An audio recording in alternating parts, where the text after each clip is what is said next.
Live from downtown Bakersfield, 23 ABC News starts now. The new trial date for a former elementary school principal has been set. We'll tell you when Leslie Chance is due back in court. Plus, pushed by strong winds, those wildfires burning across the state are growing in size. There are mass evacuations. We will have the very latest. Plus, Uber doing their part to assist evacuation efforts during these wildfires. We'll tell you how coming up. Good morning and thanks for joining us for 23 ABC News at 6 a.m. I'm Danielle Kern.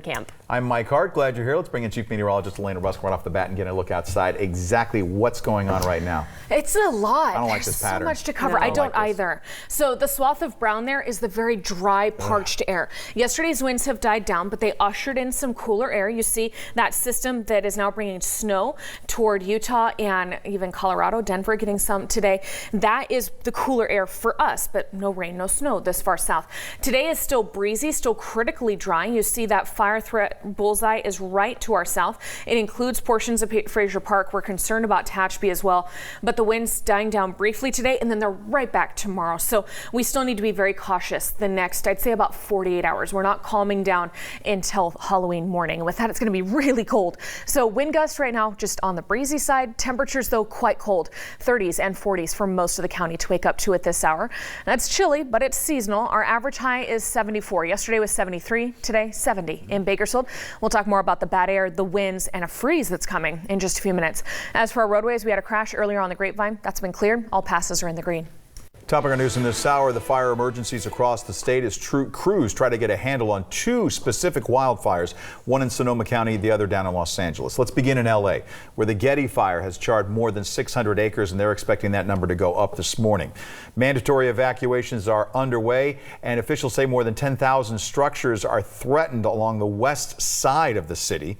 The fire forcing parts of the 405 to shut down, and it's just 5% contained. Now, meantime, up north in Sonoma County, the Kincaid fire has burnt more than 74,000 acres and is just 15% contained.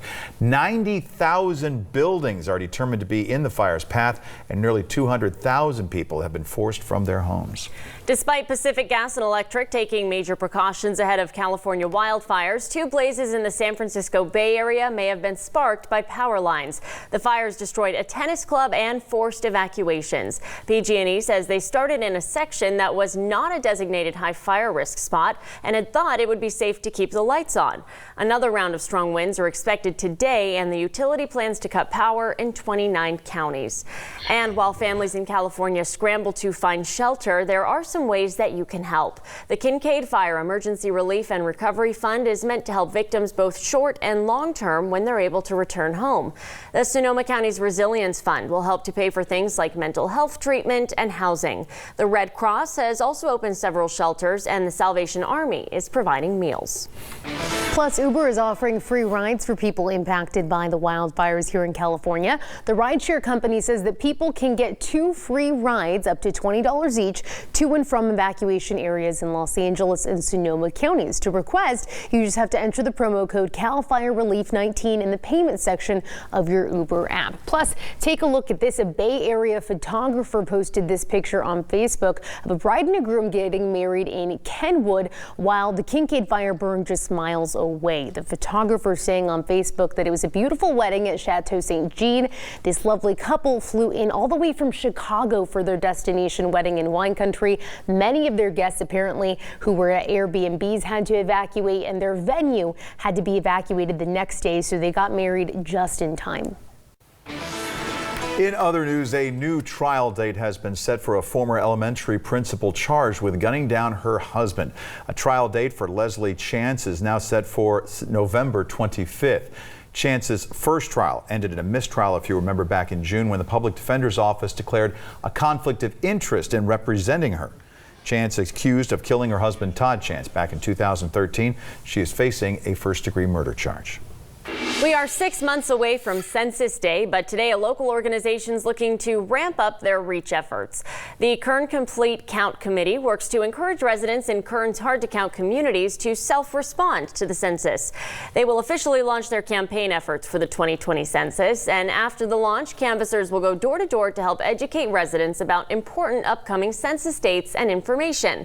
It is happening tomorrow at 10:30 a.m. in the Martin Luther King Community Center at 1000 South Oak. Bowen Street.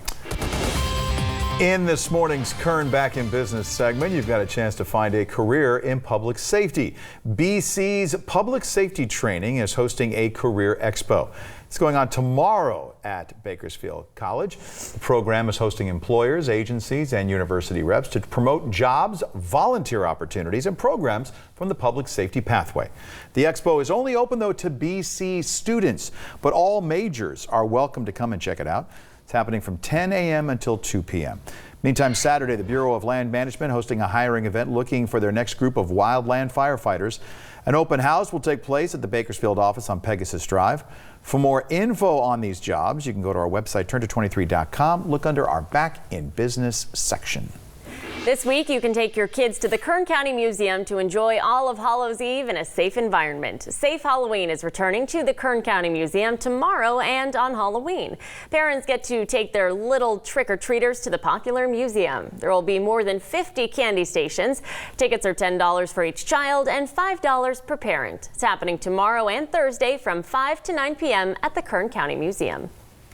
The Bakersfield Police Department also looking to get in on the spirit with a safe and spooktacular time this Halloween. They're hosting their second annual Halloween event.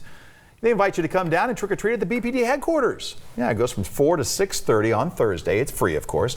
Kids are encouraged to dress up because officers will escort them around the station, do a little trick-or-treating.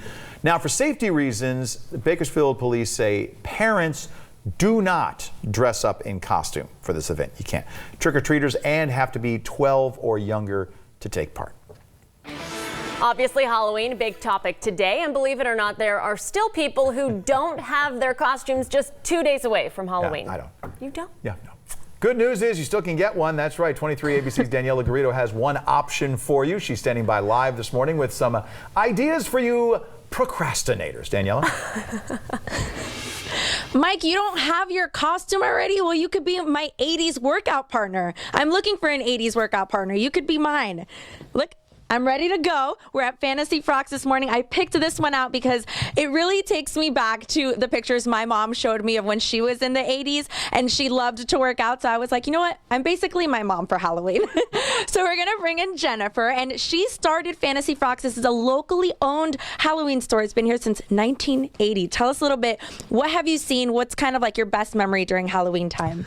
Oh, what I love is seeing the people, and I have people who come to me every year, some for decades. I've seen generations now, so 3 generations. We're grandmother, mother, child.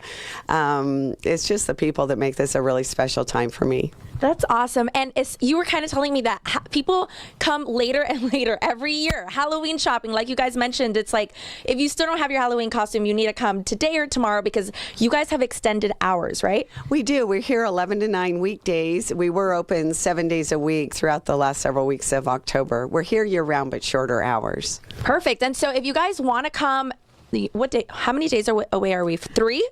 Yeah. Just 3 days. You have until 9 p.m. until Halloween night to come get a costume. You could do 80s. You could get some wigs over here. They have makeup. They have masks. So if you just want to like decorate something up or you want to pick a whole costume, you can come right here to Fantasy Frocks. They're open until 9 p.m. For now, we're live at Fantasy Frocks. Daniela Garrido, 23 ABC News, connecting you. She's having too much fun. I know, right? I love it. All right, I don't love this. So look at all of these watches and warnings lighting up our map. What you're not seeing here is the area of gray. For some reason, my system isn't showing that air quality alert. So if you look at the air quality rating today, it says moderate, but that doesn't include the blowing dust and smoke that we have filling into the county as well. So we have bad air quality through Halloween. We also have a renewed fire weather warning. Yesterday's expired. This goes into effect tomorrow for most of the day. It should expire about midnight. That calms us down early Halloween morning.